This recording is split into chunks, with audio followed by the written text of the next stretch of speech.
रद्दच निर्णय तो जी.आर. करण्यात आलेला असल्यामुळं कारण नसताना आता मुंबईतल्या मराठी माणसाला वेठीस धरून मोर्चा काढायचं काही कारण नाही. आता तो मोर्चा रद्द करण्यात यावा असं आव्हान मी करणार.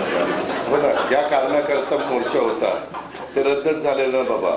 मग कशाला वेठीस धरायचं? तुम्हाला त्रास सगळ्यांना, हे कुठं चाललं ते कुठं चाललं, हा आला का तो गेला का, कुणाचा झेंडा नाही काही नाही, त्याच्यामुळे ते तसं रद्द करून टाकावं. 16 एप्रिल 2025 आणि 17 जून 2025 हे दोन्ही शासन निर्णय आम्ही रद्द करण्याचा निर्णय घेतलेला आहे.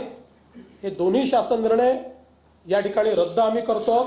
त्रिभाषा सूत्राच्या संदर्भात ही भाषा कुठल्या वर्गापासून लागू करावी, ती कशा प्रकारे करावी, कुठली करावी, काय मुलांना चॉईस द्यावा, याचा निर्णय करण्याकरता राज्य सरकारच्या वतीनं डॉक्टर नरेंद्र जाधव यांच्या नेतृत्वात एक कमिटी तयार करण्यात येईल.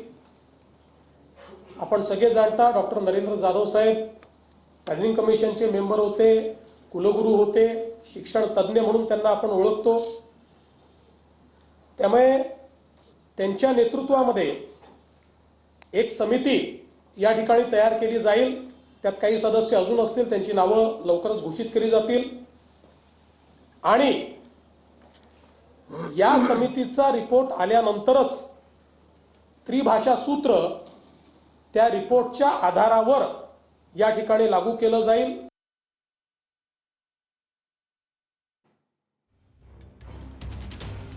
तर मनसेचे नेते संदीप देशपांडे आपल्यासोबत जोडले गेलेले आहेत. संदीप देशपांडेंची पत्रकार परिषद तुम्ही सुद्धा ऐकली असेल.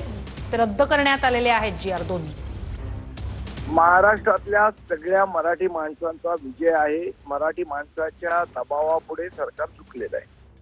मला असं वाटतं ही सर्वात महत्वाची गोष्ट झालेली आहे. जर महाराष्ट्रातला मराठी माणूस एकत्र आला तर काय होऊ शकतं याचा जो संदेश देशाला जाणं गरजेचं होतं, तो संदेश या माध्यमातून गेलेला आहे.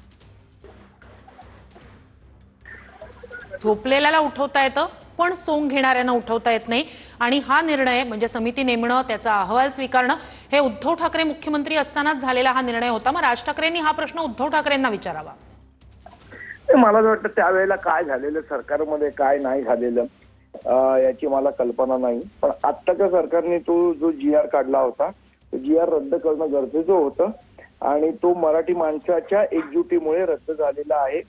आणि निश्चितपणे ज्या पद्धतीने सन्माननीय राजसाहेबांनी या सगळ्या गोष्टी कणखरपणे देशासमोर ठेवल्या, महाराष्ट्रासमोर ठेवल्या, मराठी माणसासमोर ठेवल्या, मराठी माणसाच्या एकजुटीची हात दिली आणि त्या एकजुटीचा हा विजय झाला.